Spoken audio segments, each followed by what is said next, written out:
Aujourd'hui, une petite randonnée en raquette, c'est Voilà. notre feuilleton.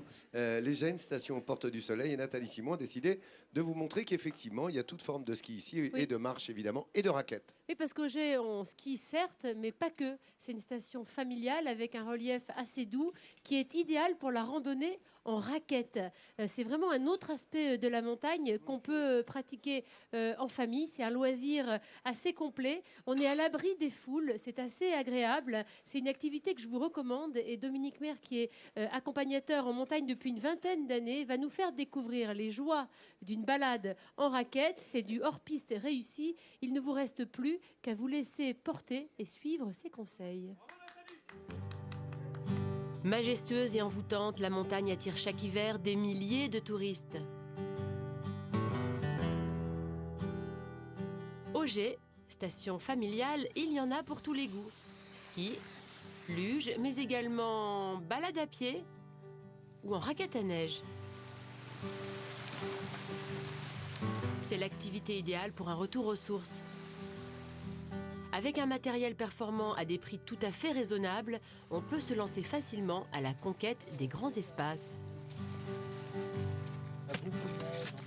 Depuis les premières raquettes en bois et en cuir, le matériel a bien changé, comme nous l'explique Dominique, accompagnateur en montagne. Et maintenant, c'est vrai que les raquettes ont fait beaucoup de progrès. Donc là, par exemple, on a des systèmes un peu différents, des systèmes à plaque et à lanière. Et puis des systèmes nouveaux maintenant de la raquette qui s'adaptent complètement sur la chaussure, quoi. C'est des systèmes qu'on appelle step-in, où avec un petit picot, et on n'a qu'à rentrer le petit picot dans la chaussure, et voilà, et c'est calé. Donc ça a l'avantage d'être relativement léger, quoi. Voilà. Pour réussir sa balade, il est important d'être bien équipé. Une tenue chaude et aérée. Des chaussures imperméables, des bâtons de marche pour répartir l'effort musculaire et dans le sac à dos, de l'eau, ainsi qu'une petite collation pour éviter la fringale de l'effort. Accessible à tous, la balade en raquette ne nécessite pas un long apprentissage. Il suffit d'y aller à son rythme et à celui de la nature qui nous entoure. Et pour les amoureux de la faune, petit accessoire indispensable, les jumelles ou encore une longue vue. Donc la longue vue, là, elle rapproche 20 fois.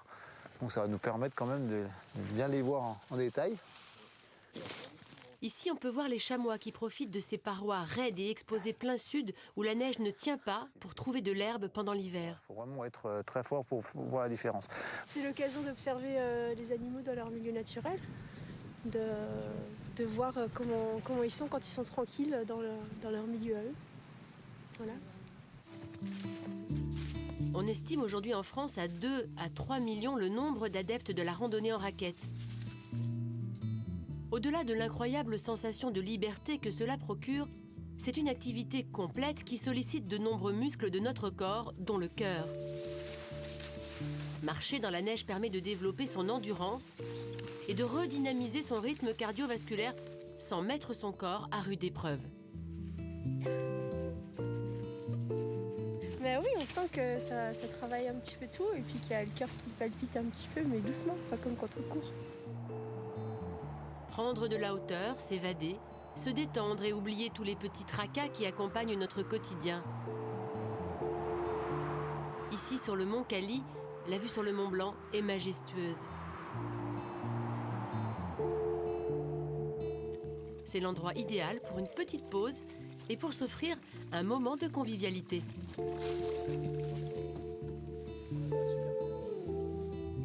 La randonnée avec la raquette, c'est quand même une activité plus familiale, plus accessible et très agréable quand on est en famille ou pour se ressourcer.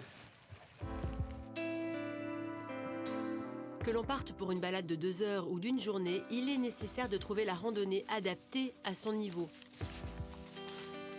Il existe au Auger des itinéraires balisés ou encore des accompagnateurs comme Dominique qui encadrent et qui proposent des sorties pour tous les niveaux. En fait, on est là pour aussi faire partager nos passions et de distiller comme ça au fur et à mesure de la balade, de distiller quelques connaissances qu'on peut avoir sur la faune, sur la flore et aussi sur le patrimoine du lieu où on est, quoi. Par beau temps comme sous la neige, de jour comme de nuit, il existe des balades pour tous. Sportives ou tranquilles, elles nous permettent de s'évader et de se faire du bien.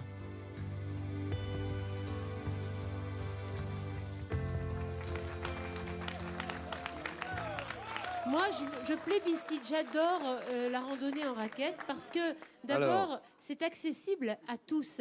C'est vraiment le loisir familial. On peut être un enfant, on peut être un senior. Il suffit finalement, regardez, Mais de c'est laisser des raquettes traîner, modernes, ça dit voilà. donc dans le temps, Oh, c'était on c'est aurait des dit raquettes de raquettes, tennis, mais Ah bah oui, non, mais c'est un Ça, petit peu c'est changé. moderne. Mais regarde, c'est vraiment Pratique, hein. facile, c'est Léger. pratique, c'est léger, c'est adapté à la descente, à la montée, puisqu'il y a des systèmes qui permettent d'avoir des cales comme en rando à ski. Ça galbe la silhouette.